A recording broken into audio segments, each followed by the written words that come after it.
संस्कृती युवा प्रतिष्ठान आयोजित ठाण्यातील ऐतिहासिक दहीहंडी सोहळ्यांना पुन्हा एकदा महाराष्ट्राचं नाव जागतिक पातळीवर गौरवले।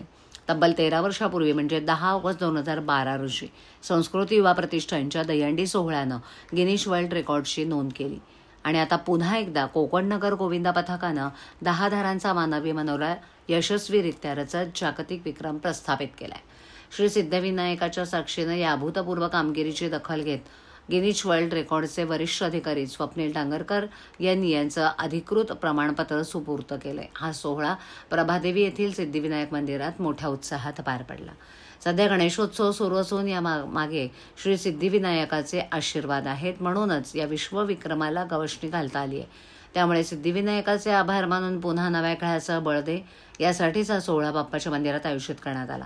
या प्रसंगी महाराष्ट्र राज्य दहीहंडी गोविंदा असोसिएशनचे विशेष आभार मानण्यात आले, कारण त्यांच्या सातत्यपूर्ण पाठबळामुळेच आणि मार्गदर्शनामुळे हा विक्रम शक्य झाला।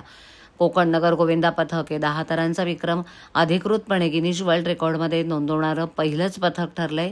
त्यांच्या या ऐतिहासिक यशामुळे महाराष्ट्राच्या परंपरेला जागतिक पातळीवर मान्यता मिळाली आहे। महाराष्ट्र राज्य दहीहंडी गोविंदा असोसिएशन आणि गोविंदा पथकानं आणि मान्यवरांनी परिवहन मंत्री प्रताप सरनाईक, युवासेना कार्याध्यक्ष पूर्वेश सरनाईक यांच्या अथक परिश्रमांचं कौतुक केलं। त्यांच्या दूरदृष्टीमुळे, नेतृत्वामुळे, अथक प्रयत्नांमुळे ठाण्यातील दहीहंडी सोहळा आज जागतिक कीर्तीला पोहोचलाय।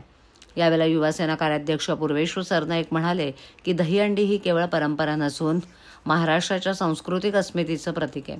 आज या विक्रमामुळे महाराष्ट्राचं नाव जगभर दुमदुमलं असून ही आपल्या संपूर्ण गोविंदांची ऐतिहासिक कामगिरी आहे आणि या सर्व यशामागे श्री सिद्धिविनायकाचे आशीर्वाद आहेत।